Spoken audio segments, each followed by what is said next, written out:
एक आदमी जो हाई स्कूल की शिक्षा भी पूरी नहीं कर पाया। वह इतने गरीब परिवार से था कि खर्चा चलाने के लिए उसे अपनी किशोरावस्था से ही नाश्ते की रेहड़ी लगाने से लेकर पेट्रोल पंप पर तेल भरने तक का काम करना पड़ा।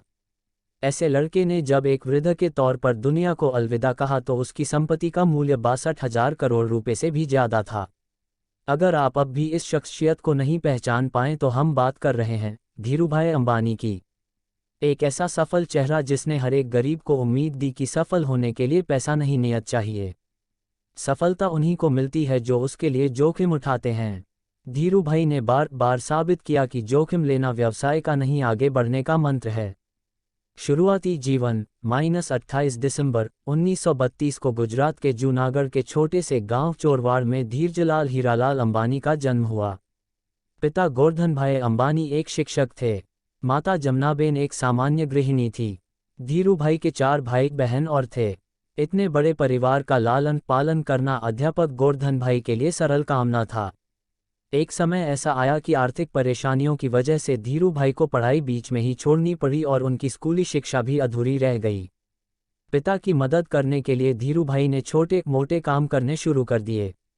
व्यावसायिक सफ़र की शुरुआत। यह उदाहरण कि हर एक सफलता के पीछे ढेरों असफलताएं छुपी हुई होती है, धीरूभाई अंबानी पर एकदम सटीक खरी उतरती हैं। पढ़ाई छोड़ने के बाद पहले पहल धीरूभाई ने फल और नाश्ता बेचने का काम शुरू किया, लेकिन कुछ खास फायदा नहीं हुआ।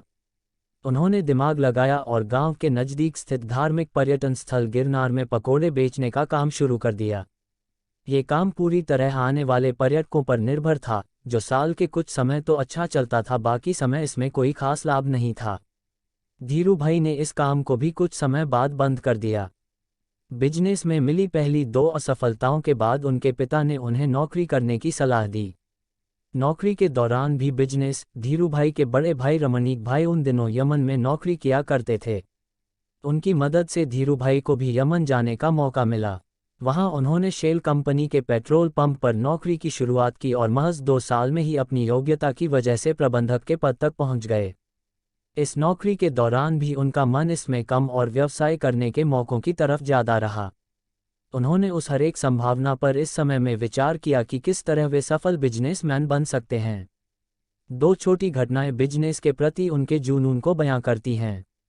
ये दोनों घटनाएं उस समय की है जब वे शेल कंपनी में अपनी सेवाएं दे रहे थे। जहां वे काम करते थे, वहां काम करने वाला कर्मियों को चाय महज 25 पैसे में मिलती थी, लेकिन धीरूभाई पास ही एक बड़े होटल में चाय पीने जाते थे, जहां चाय के लिए 1 रुपया चुकाना पड़ता था।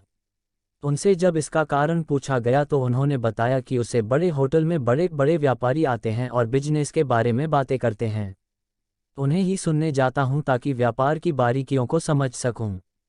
धीरूभाई ने अपने ही तरीके से बिजनेस मैनेजमेंट की शिक्षा ली, जिन्होंने आगे चलकर वॉर्टन और हार्वर्ड से पारंपरिक तरीके से डिग्री लेने वाले को नौकरी पर रखा। इसी तरह दूसरी घटना उनकी पारखी नज़र और अवसर भुनाने की क्षमता की ओर इशारा करती है। हुआ यूं कि उन दिनों में यमन में चांदी के सिक्कों का प्रचलन था। धीरूभाई को एहसास हुआ कि इन सिक्कों की चांदी का मूल्य सिक्कों के मूल्य से ज़्यादा है और उन्होंने लंदन की एक कंपनी को इन सिक्कों को बुलाकर आपूर्ति करनी शुरू कर दी। यमन की सरकार को जब तक इस बात का पता चलता वे मोटा मुनाफा कमा चुके थे। ये दोनों घटनाएं इशारा कर रही थी कि धीरूभाई अंबानी के पास एक सफल बिजनेसमैन बनने के सारे गुण हैं। चुनौतियां और सफलता। यमन में धीरूभाई का समय बीत रहा था कि वहां आज़ादी के लिए लड़ाई शुरू हो गई और ढेरों भारतीयों को यमन छोड़ना पड़ा। इस परेशानी के आलम में धीरूभाई को भी यमन छोड़ना पड़ा। ईश्वर ने एक सफल बिजनेसमैन बनाने के लिए परिस्थितियां गढ़नी शुरू कर दी। इस नौकरी के चले जाने के बाद उन्होंने नौकरी की जगह बिजनेस करने का निर्णय लिया, लेकिन व्यवसाय शुरू करने के लिए पैसों की जरूरत थी। धीरूभाई के पास निवेश के लिए बड़ी रकम नहीं थी, इसलिए उन्होंने अपने मामा त्रयंबकलाल दामानी के साथ मसालों और शक्कर के व्यापार की शुरुआत की। यहीं पर रिलायंस कमर्शियल कॉरपोरेशन की नींव पड़ी। इसके बाद रिलायंस ने सूत के कारोबार में प्रवेश किया। यहाँ भी सफलता ने धीरूभाई के कदम चूमे और जल्दी ही वे बॉम्बे सूत व्यापारी संघ के कर्ता धर्ता बन गए। ये बिजनेस जोखिमों से भरा हुआ था और उनके मामा को जोखिम पसंद नहीं था, इसलिए जल्दी ही दोनों के रास्ते अलग हो गए। इससे रिलायंस पर कोई खास फर्क नहीं पड़ा और 1966 में रिलायंस टेक्सटाइल्स अस्तित्व में आया। इसी साल रिलायंस ने अहमदाबाद के नरोदा में टेक्सटाइल मिल की स्थापना की। विमल की ब्रांडिंग इस तरह की गई कि जल्दी ही यह घर घर में पहचाना जाने लगा और विमल का कपड़ा बड़ा भारतीय नाम बन गया। विमल दरअसल उनके बड़े भाई रमणीक लाल के बेटे का नाम था। इन्हीं सब संघर्षों के बीच उनका विवाह कोकिलाबेन से हुआ, जिनसे उन्हें 2 बेटे मुकेश और अनिल तथा 2 बेटियां दीप्ति और नीना हुईं। उन्होंने इसके बाद कभी पीछे मुड़कर नहीं देखा और रिलायंस कपड़े के साथ ही पेट्रोलियम और दूरसंचार जैसी कंपनियों के साथ भारत की सबसे बड़ी कंपनी बन गई। इन सब के बीच धीरूभाई अंबानी पर सरकार की नीतियों को प्रभावित करने और नीतियों की कमियों से लाभ कमाने के आरोप भी लगते रहे। उनके और नुस्ली वाडिया के बीच होने वाले बिजनेस घमासान पर भी बहुत कुछ लिखा गया। उनके जीवन से प्रेरित एक फिल्म गुरु बनाई गई, जिसमें अभिषेक बच्चन ने उनकी भूमिका का निर्वाह किया। लगातार बढ़ते बिजनेस के बीच उनका स्वास्थ्य खराब हुआ और 6 जुलाई 2002 को उनकी मृत्यु हो गई। मृत्यु के बाद उनके काम को बड़े बेटे मुकेश अंबानी ने संभाला।